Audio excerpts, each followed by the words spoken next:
सद्गुरु को प्रणाम। जय श्री श्याम। आज का जो एपिसोड है ये 107वां एपिसोड है। मैं आपको जो पूरी भागवतम सुना रही थी इतने टाइम से वो आज संपूर्ण होने वाली है। आज मैं आपको श्रीमद् भागवतम का महात्म्य बता रही हूँ और आज के बाद ये जो कहानी जो चल रही थी वो तो समाप्त हो जाएगी। अब अपने नेक्स्ट एपिसोड के अंदर 108वें एपिसोड के अंदर हम सब साथ मिलकर आरती करेंगे, क्योंकि भागवतम जो आज संपूर्ण हो रही है, संपूर्ण भागवतम तभी होगी जब हम उसकी आरती करेंगे। तो आरती मैं अपने 108वें एपिसोड में करूंगी। 108वें एपिसोड तक मैं इस पूरी भागवतम को इसलिए समेट रही हूँ, इसका कारण आप भी समझ गए होंगे, क्योंकि 108 जो है बहुत ऑस्पिशियस नंबर है हमारे सनातन धर्म के अंदर। मन का के जो बीड्स होती हैं वो 108 बीड्स होती हैं। तो 108 के अंदर में पूरी भागवतम को समेटने के लिए मैंने कुछ एपिसोड्स जो थे थोड़े से बड़े भी बनाए, और जिससे कि वो 108 नंबर मेरा उससे ऊपर आगे ना जा सके।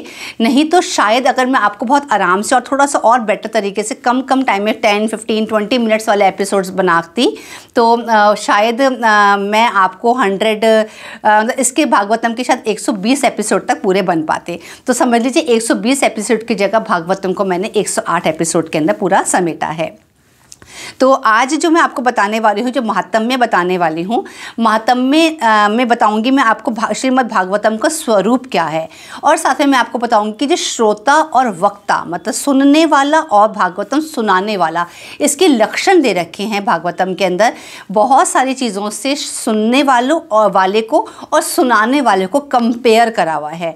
जैसे हम भागवतम बहुत लोग भागवतम का पाठ सुनते हैं, मगर हम लोग सुनकर हम लोग सोचते हैं कि हाँ, हमने मंदिर में जाकर या कहीं पर या अपने घर में कई लोग करवाते हैं कि हमने भागवतम का पाठ करवा लिया, मगर आपने वो भागवतम को कितना ग्रहण करा, कितना आपने इस भागवतम को सुना और अपने अंदर उतारा। तो ये भागवतम में इसके लक्षण दे रखे हैं कि कैटेगराइज कर रखा है कि सुनने वाला जो होता है वो किस किस कैटेगरी को बिलोंग कर सकता है, और इसी प्रकार सुनाने वाला जो है वो किस कैटेगरी का हो सकता है। तो आज मैं आपको वो बताने वाली हूँ। तो शुरू करते हैं।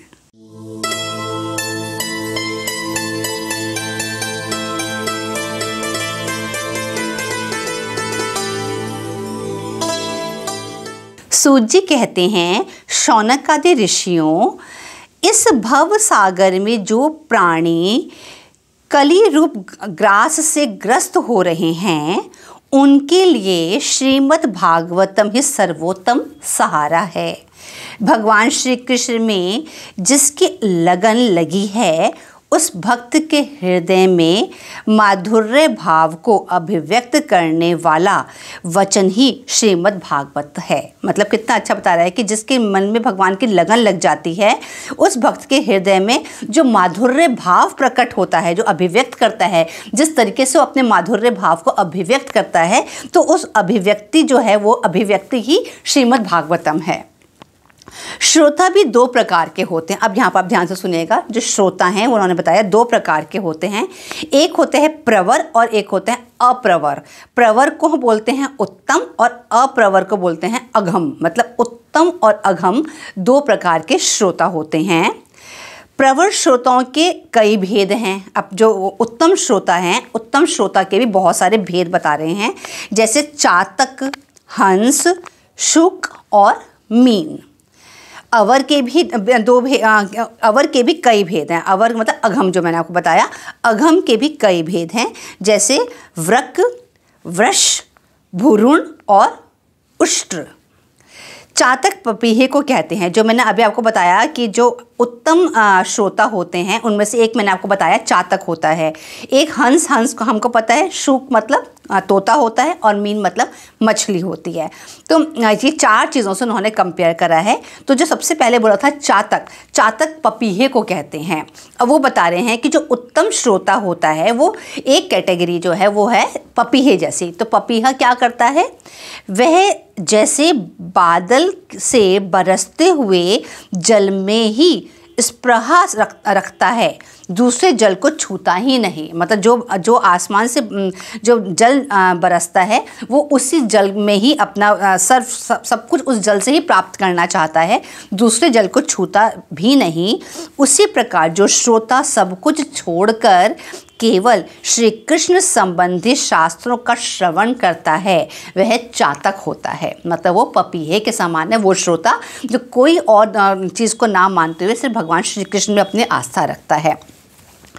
जैसे हंस दूध के साथ मिलकर एक हुए जल से निर्मल दूध ग्रहण कर लेता है। मतलब जब हंस का काम क्या है, जब दूध और जल जब मिले हुए होते हैं कोई उसको अलग नहीं कर सकता, मगर हंस जो है जल मिले हुए जो दूध है उसमें से जल को छोड़कर दूध ले लेता है, जल से निर्मल दूध ग्रहण कर लेता है और पानी छोड़ देता है। उसी प्रकार जो श्रोता अनेक शास्त्रों का श्रवण करके भी उसमें से सार भाग अलग करके ग्रहण करता है उसे हंस कहते हैं। जिस प्रकार भली भांति पढ़ाया हुआ तोता अपनी मधुर वाणी से शिक्षक को तथा पास आने वाले दूसरे लोगों को भी प्रसन्न करता है, उसी प्रकार जो श्रोता कथा सुनने वाले व्यास के मुख से उपदेश सुनकर उसे सुंदर वाणी से फिर से अन्य श्रोताओं को सुनाता है वह शुक कहलाता है। मतलब वो तोता कहलाता है। जैसे क्षीर सागर में मछली मौन रहकर अपलक आँखों से देखती हुई सदा दुग्ध पान करती रहती है, उसी प्रकार जो कथा सुनते हुए निर्निमेष नयनों से देखता हुआ मुँह से किसी कभी एक शब्द भी नहीं कहता और निरंतर कथा रस का आस्वादन करता रहता है वह मीन कहलाता है। मतलब जब कथा का जब पाठ होता है तो उस समय बिना कुछ बोले जो इस पूरी कथा को सुनता है वो मीन के से उसका कंपेयर करा गया है। वृक कहते हैं भेड़िए को। जैसे भेड़िया वन में वेणु की मीठी आवाज़ सुनने में लगे मृगों को डराने के लिए भयानक गर्जना करता है, वैसे ही जो मूर्ख कथा श्रवण के समय श्रोताओं को उद्विग्न करता हुआ बीच बीच में जोर जोर से बोल उठता है वह वृक कहलाता है। मतलब जब कथा हो रही हो तो शांत होकर सुनना चाहिए, उस समय बीच बीच में बोलकर कथा से ध्यान हटाकर अपनी तरफ ध्यान केंद्रित नहीं करना चाहिए। वृष कहते हैं बैल को। उसके सामने मीठे अंगूर हो या कड़वी खली, दोनों को वह एक सा ही मानकर खाता है। उसी प्रकार जो सुनी हुई सभी बातें ग्रहण करता है पर सार और असार वस्तु का विचार करने में उसकी बुद्धि असमर्थ मतलब अंधी होती है, ऐसा श्रोता जो है वो वृष कहलाता है। और उसके बाद है भुरुण। हिमालय के शिखर पर एक भुरुण जाति का पक्षी होता है। वह किसी के शिक्षाप्रद वाक्य सुनकर वैसा ही बोला करता है किंतु स्वयं उससे लाभ नहीं उठाता। मतलब ये बता रहे हैं जो भुरुण जाति का जो पक्षी होता है वो क्या करता है, तो उस प्रकार का ही वो कंपेयर कर रहे हैं अधम श्रोता से कि वह कैसा होता है, वह किसी के शिक्षाप्रद वाक्य सुनकर वैसा ही बोला करता है किंतु स्वयं उससे लाभ नहीं उठाता। इसी प्रकार जो उपदेश की बात सुनकर उसे दूसरों को तो सिखाए पर स्वयं आचरण में ना लाए, ऐसे श्रोता जो होते हैं उसको हम भ्रूण कहते हैं। जिस प्रकार ऊंट मधुर आम को भी छोड़कर केवल नीम की ही पत्ती चबाता है, उसी प्रकार जो भगवान की मधुर कथा को छोड़कर उसके विपरीत संसारी बातों में रमता रहता है उसे ऊंट कहते हैं। जो वक्ता के सामने उन्हें प्रणाम करके बैठे और अन्य संसारी बातों को छोड़कर केवल भगवान की कथा को ही सुनने में रुचि रखे, नम्र हो, अपने अंदर श्रद्धा व विश्वास रखे व उपदेश ग्रहण करे, जो कुछ सुने उसका बराबर चिंतन करता रहे, जो बात समझ में ना आए उसे पूछे, ऐसे ही श्रोता को वक्ता लोग उत्तम श्रोता कहते हैं। तो ये सारे के सारे लक्षण हुए एक अच्छे श्रोता के। अब वक्ता के लक्षण बतलाते हैं। जिसका मन सदा भगवान में लगा रहे, जिसे किसी भी वस्तु की अपेक्षा ना हो, जो दीनों पर दया करने वाला हो और जो अनेकों युक्तियों से तत्वों का बोध करा दे, वही वक्ता उत्तम है। मतलब यहाँ पर जो उत्तम वक्ता बताया है, उत्तम कथा सुनाने वाला जो वक्ता है वो बताया है कि जो अनेकों युक्तियाँ करके तत्वों का बोध करा दे वही उत्तम वक्ता है। अब मैं भारतवर्ष की भूमि पर श्रीमद् भागवतम कथा का सेवन करने के लिए जो आवश्यक विधि है उसे बतलाता हूँ। ये सूत जी कह रहे हैं शौनक जी को। श्रीमद् भागवत का सेवन 4 प्रकार का है, सात्विक, राजस, तामस और निर्गुण। मतलब जो ये है श्रीमद् भागवतम का सेवन, मतलब जो कथा होती है वो जो कर रहा है या करवा रहा है वो उसके जो लोग हैं वो 4 प्रकार के हो सकते हैं। या तो वो सात्विक हो सकते हैं, राजस गुण वाले, या तामस गुण वाले, या फिर वो निर्गुण हो सकते हैं। अब बता रहे हैं कि वो जो हैं वो किस प्रकार से हो सकते हैं। जिसमें यज्ञ किया जाए, बहुत सी पूजा सामग्री के द्वारा बड़े ही परिश्रम से व उतावली के साथ 7 दिनों में ही जिसकी समाप्ति की जाए वह श्रीमद् भागवत का सेवन राजस कहलाता है। 1 या 2 महीने में कथा के रस का आस्वादन करते हुए बिना परिश्रम के जो श्रवण होता है वह पूर्ण आनंद को बढ़ाने वाला सात्विक सेवन कहलाता है। मतलब जो राजस सेवन क्या है, राजसी, हम राजसी शब्द से ही समझ पाते हैं कि जो राजसी गुण हो, राजस्व जो होता है वो राजसी गुण से भरपूर होता है। मतलब जब आप हवन करते हैं, भंडारा करते हैं और 1 सप्ताह के अंदर पूरी यात्रा निकालते हैं, सब कुछ जब करते हैं तो वो जो चीज़ है वो राजस से युक्त होती है, वो गुण से, रजस्व गुण से युक्त होती है। और मगर एक चीज़ जो सेकंड वो बता रहे हैं वो ये बता रहे हैं कि 1 या 2 महीने में जब आराम से जब उस पाठ को सिर्फ इसलिए करा जाता है कि हमको उसको ग्रहण करना है, उसको हमको समझना है, तो वो जो होता है वो आनंद को बढ़ाने वाला होता है और उसको कहते हैं सात्विक सेवन कहते हैं। तामस सेवन वह है जो कभी भूल से छोड़ दिया जाए और याद आने पर फिर से आरंभ कर दिया जाए। इस प्रकार 1 वर्ष तक आलस्य और अश्रद्धा के साथ चलाया जाए, फिर भी वह तामस सेवन ना करने की अपेक्षा अच्छा और सुख देने वाला ही है। मतलब यहाँ कहा गया है कि तामस जो है कि आपने कभी कर लिया, कभी किसी ने छोड़ दिया, जब मन करा कर लिया, तो वो कहते हैं कि ये तामस की कैटेगरी के अंदर आता है भागवत का पाठ। मगर फिर भी वो कहते हैं कि तामस ना करने से भी भला ही है। जब वर्ष, महीना और दिनों के नियम का आग्रह छोड़ करना, आप वर्ष का ध्यान रखें ना, दिन कितने दिन में पूरा करना है, कुछ भी ना, आप बिना सोचे समझे अगर आप उस तरीके से उस पाठ को सदा ही प्रेम और भक्ति के साथ श्रवण किया जाए तो वह निर्गुण माना जाता है। राजा परीक्षित और सुखदेव के संवाद में भी जो भागवत का सेवन हुआ है वह निर्गुण ही बताया गया है। मतलब जिसके अंदर सोच भाव का कुछ ज़रूरत नहीं है। जो सुखदेव जी ने परीक्षित को सुनाया था वो भी एक तरह का निर्गुण ही था। उसमें जो 7 दिनों की बात आती है वह राजा की आयु के बचे हुए दिनों की संख्या के अनुसार है, सप्ताह कथा का नियम करने के लिए नहीं थी। वो तात्पर्य यह है कि जिस किसी प्रकार भी हो सके श्रीमद् भागवत कथा का सेवन करना ही चाहिए। जो केवल श्री कृष्ण की लीलाओं को सुनने के लिए ही ललायित रहते हैं और मोक्ष की भी इच्छा नहीं करते, उनका तो श्रीमद् भागवतम ही धन है, तथा जो संसार के दुखों से मुक्ति चाहते हैं उनके लिए भी यही औषधि है। यह श्रीमद् भागवत कथा धन, पुत्र, स्त्री, घोड़े, हाथी, यश, मकान, वाहन और राज्य भी दे सकती है। सकाम भाव से भागवत का सहारा लेने वाले मनुष्य इस संसार में मनोवांछित भोगों को भोगकर अंत में श्रीमद् भागवतम के ही संग से श्री हरि के परम धाम को प्राप्त हो जाते हैं। जिनके यहाँ श्रीमद् भागवत की कथा वार्ता होती हो तथा जो श्रोता हों उनकी सेवा और सहायता अपने शरीर और धन से करनी चाहिए। मतलब जहाँ पर कथा हो रही हो वहाँ पर अपने धन से या वहाँ पर जाकर सेवा करके इस तरह से वहाँ पर करना चाहिए।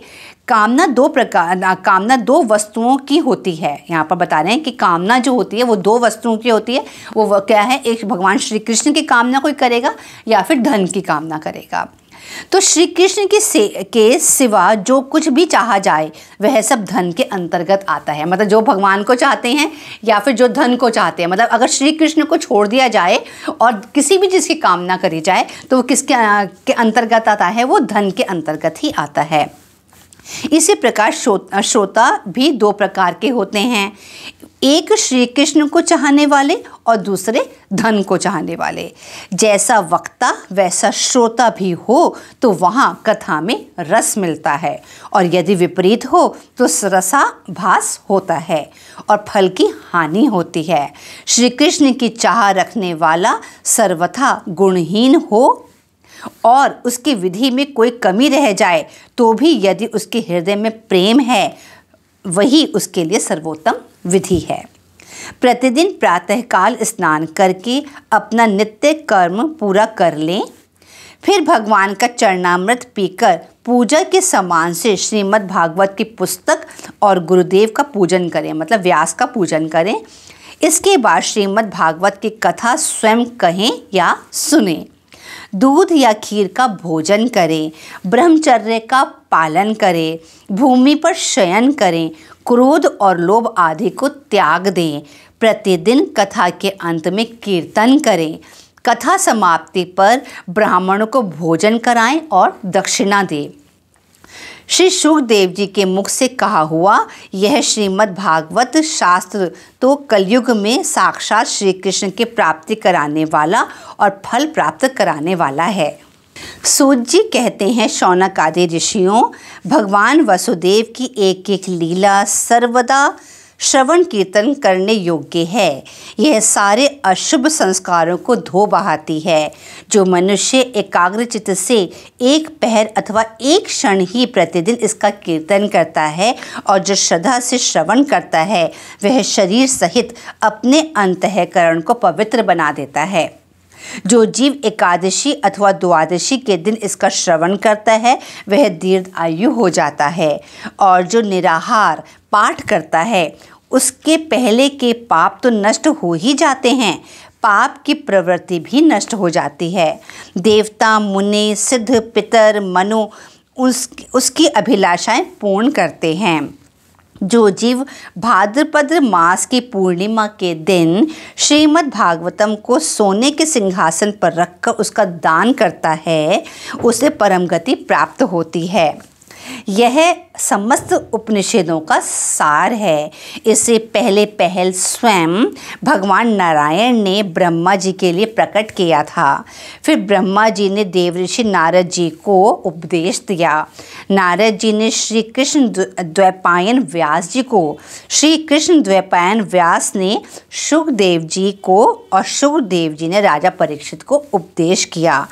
हम सर्व साक्षी भगवान वासुदेव को नमस्कार करते हैं। हे देव, आप हम पर ऐसी कृपा कीजिए कि बार बार जन्म ग्रहण करते रहने पर भी आपके चरण कमलों में हमारी अविचल भक्ति बनी रहे। जिन भगवान के चरणों में आत्म समर्पण सर्वदा दुखों को शांत कर देती है, उन्हीं श्री हरि को हम नमस्कार करते हैं।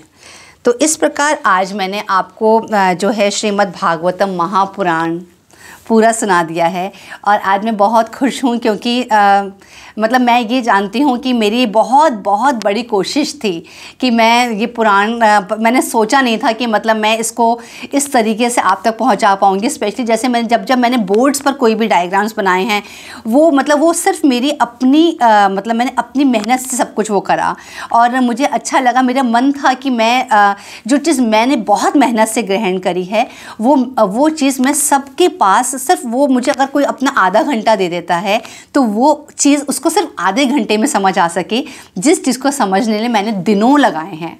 तो मेरी ये पूरा भागवतम सुनाने के अंदर यही इस कोशिश के साथ ही मैंने भागवतम सुनाई कि जितना ज़्यादा मेरा समय तो बहुत लगा, 3, 4, 5 साल मैंने समय दिया है इस भागवतम को, और मैं ये चाहती थी कि जो मेरी इस एपिसोड्स को देखेगा उसको इतना समय ना देना पड़े। तो अब अपने नेक्स्ट एपिसोड के अंदर 108वें एपिसोड के अंदर हम सब साथ मिलकर भगवान श्री कृष्ण की आरती करेंगे और इस भागवतम के पाठ को संपूर्ण करेंगे। और साथ में मैं आप सब लोगों से एक एडवाइस चाहती हूँ, क्योंकि मैं चाहती हूँ कि मैं अपने इस चैनल को कंटिन्यू करूँ। और इसलिए आप लोग मुझे प्लीज़ कमेंट बॉक्स के अंदर जो आपको लगता है कि मतलब मुझको और क्या सुनाना चाहिए, तो अगर आपकी कोई चीज़ मुझे ऐसी लगा कि हाँ ये चीज़, ये टॉपिक ऐसा है जिसके ऊपर मैं आपको वीडियोज़ बना कर सुना सकती हूँ आगे भी, तो मैं चाहूँगी कि आप मुझको वो सब चीज़ें बताएँ और जिसको आगे मैं फिर को कंटिन्यू कर सकूँ अपने चैनल को। वैसे मेरे अपने दिमाग में भी कुछ चीज़ें हैं, तो मैं लेट्स सी कि मैं अपना जो 109वां एपिसोड होगा वो मैं किस प्रकार से बनाने वाली हूँ। मगर मेरी आपसे रिक्वेस्ट है कि आप लोग मेरे साथ हमेशा इसी प्रकार से जुड़े रहें। अपने नेक्स्ट एपिसोड में दोबारा आपसे मिलती हूँ, तब तक के लिए हरे कृष्णा।